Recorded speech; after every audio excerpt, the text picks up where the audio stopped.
You're listening to ASOTUCON Sessions by Space Auto, recorded live at ASOTUCON 2025. Wah wah wee wah. We are here with Alex Lawrence, EV Auto. What's up, my friend? A lot. No, you don't have anything going on. When people ask that question, say, I'm just gonna be truthful. Like, a lot's going on right now. You got so much going on. And oh, by the way, we're here on the ASOTUCON podcast stage powered by Space Auto. We are in the heart of the action, the heartbeat of the action. My name is Elena Ciccatelli. I'm the host and producer of the EVs for Everyone podcast, a little show you may or may not have heard of. Alex, you were on the show, good Lord, about a year ago? Yep, in Vegas. In Vegas, NADA. Yep. In the Starbucks living room. Yep. On the high tables, me and you and Jimmy. I think we graduated to the living room. It's pretty, feels like it. I feel it. Yeah, feels like an upgrade. I feel like there's an upgrade. So everyone knows who you are because you're a legend on social media. Like, let's be real. Talk to me a little bit more about how you are building this amazing brand. I want to start there with the brand of EV Auto because you just do it so well. There's so many qualities that I can pinpoint that are just like, man, Alex is just like grand slam all the time. Regardless, like yes, you're selling EVs, but just as a brand, I give you snaps and kudos all day long. Thank you. That means a lot because you get snaps and kudos. Everybody knows that you're a stylish person. Well, I think that for us, it's been a journey on social media of learning. For many years when I was posting stuff, it felt like, and it was actually true, that nobody was paying attention. So you really have to kind of just grind away at it and accept that it's going to be lonely for a while.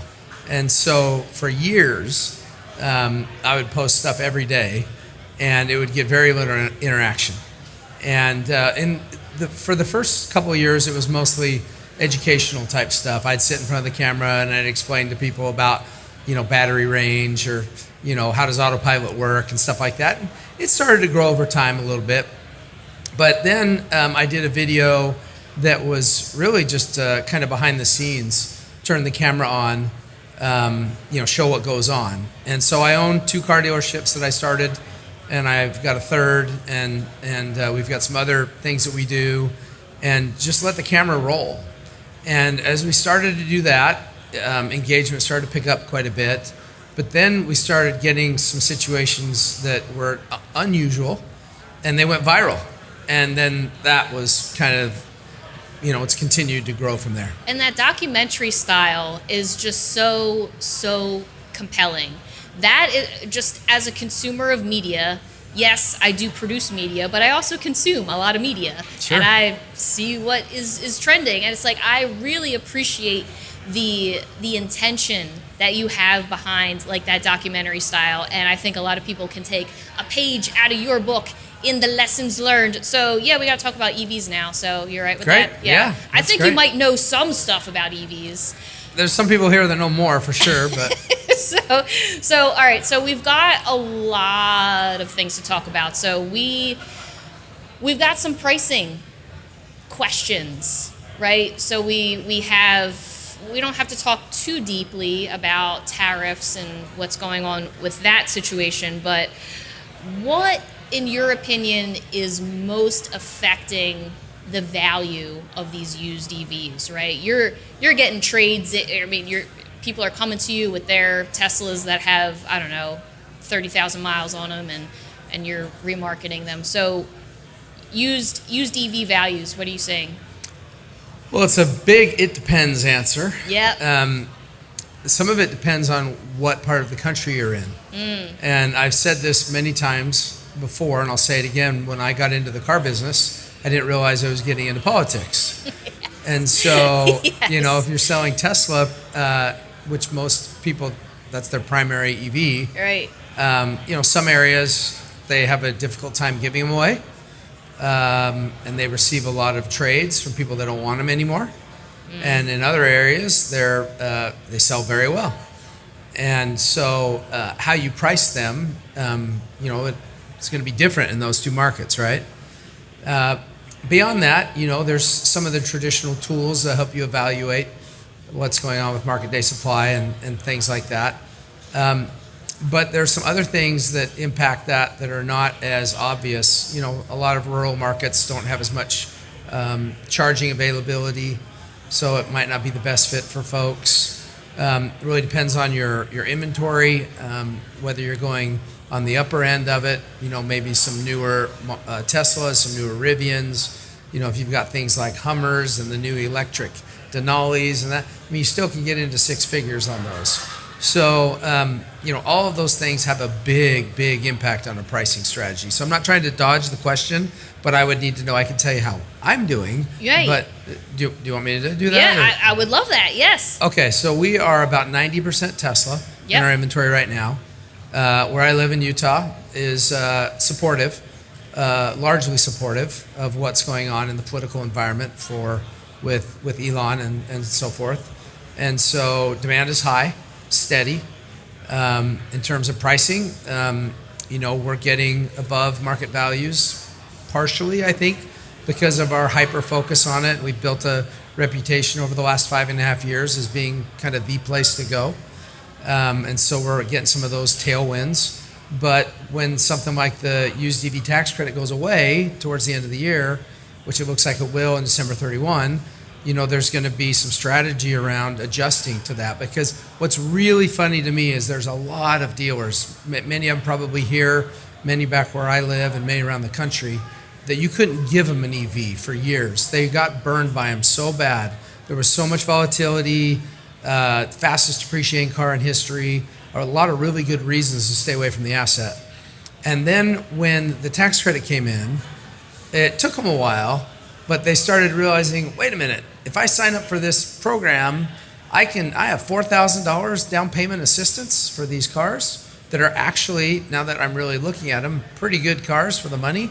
Right. And then they came in like droves. And, so I think a lot of those will leave though. And again, I think they should, because then it's going to go back to just good old hand-to-hand combat, just getting in there and grinding, and not so much of the easy money. Yeah, and it's interesting that you have so much going on in just, like I had mentioned, your brand and EV Auto. You've got the fixed ops side now as well, right? I see you're like opening up the service center and so talk to me a little bit more about like how that also drives consumer confidence. It's like, maybe I'm worried about the battery on this. And yes, there's a ton of different amazing companies that will help you measure the battery health. But I think the fact that you have like the specialized expertise, you got the certified technicians that know how to properly handle the battery. And so like, how does that play into just the overall comfort level of someone who's never leased or bought an EV before? Like, talk to me a little bit about that.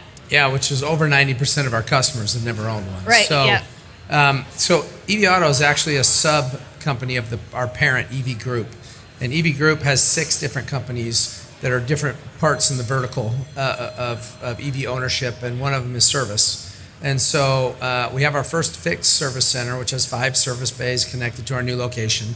We can do everything and anything that the manufacturers will allow us to do. And then we have mobile service. We have Cybertrucks and trailers and Hummer EVs and trailers. We're in 3 states now doing that, where we can do that mobile work in your driveway or in your office. And so when we talk to a customer and show them, the history of these cars, we show them that we do a report when the car gets there with our own hardware. We also have a third-party report with Recurrent that adds to that. We can give them great comfort and peace of mind knowing that battery's going to perform. We also have a warranty if they want to add on top of that. That's really, really helpful. And we have our physical presence and our remote presence. Right. So they know they've got somebody that they can trust that will help them at a fair price with a great warranty. Exactly, because you've already established the relationship with the customer. So it's like, why am I going to take this car over to Christian Brothers, or am I going to bring it back to Alex? Like, obviously, I'm going to bring it back to Alex because it just makes so much more sense. I know we're running up on time. See how fast this goes? It goes fast. It's so fast. Yeah. What in the world? All right, so my last question for you. What are you driving these days? I mean, you got, what are you rolling up in? Yeah, everybody asks that. What is your ride of choice today? Yeah, it really depends on the kind of car. I mean, I said the other day, the actual best daily driver right now is probably a Cybertruck. With the steer-by-wire and the four-wheel steering and the visibility and full self-driving and the fact that it's got a bed on it with a covered tonneau cover. Taking the looks aside, it's a really pleasant car to drive. It is. I mean, if I want to drive, maybe the most beautiful EV, I still love the Porsche, the Taycan. It's just gorgeous. Yeah. The Rivian SUV is a great SUV.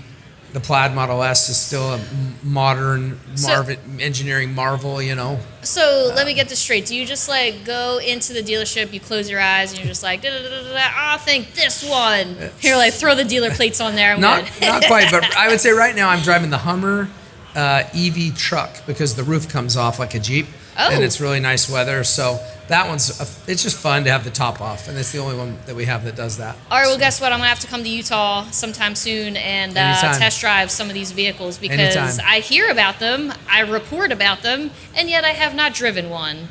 What? What? I know. Yes. Are you serious? I'm serious. Dude, come. I'll get you 10 different ones in 10 minutes. Okay, I think we have our next episode. We do. You've got to come. Alex Lawrence. Nice to see you again, man. Man, the myth, the legend. Thank you so much. Okay, thank you.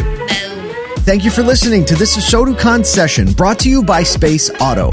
At ASOTU, we're obsessed with uniting people around one big idea, that thriving people are the only path to a thriving and profitable industry. If that resonates with you, head over to morethancars.com to join our email list and explore our full list of podcasts.